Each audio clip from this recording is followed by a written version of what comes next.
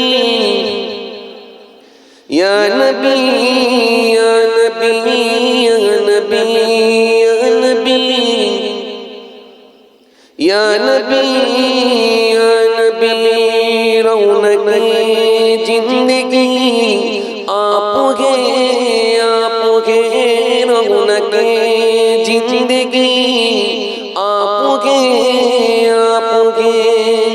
रौनक जिंदगी आपके या नबी या नबी या नबी या नबी या नबी या नबी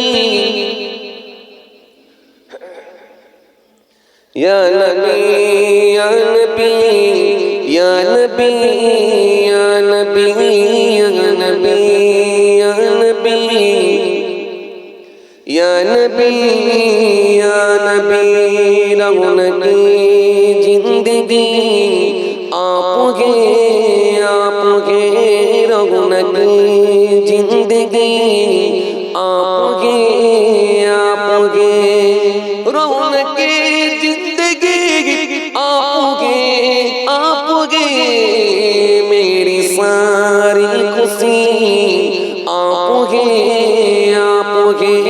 मेरी सारी खुशी आपके या नबी या नबी या नबी या नबी या नबी या नबी या नबी या नबी अल्लाहुम्मा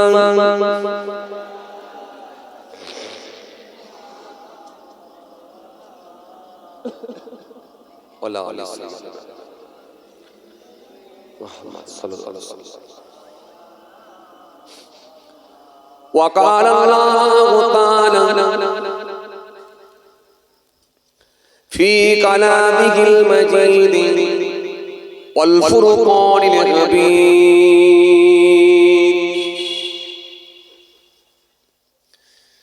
يا أيها الناس اعبدوا ربكم الذي خلقكم والذين من قبلكم لعلكم تتقون পাড়া চলছে হাইট করা যাবে না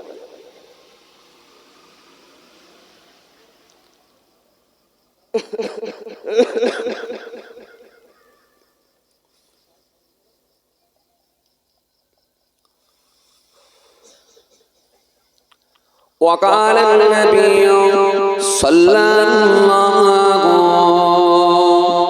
عليه وسلم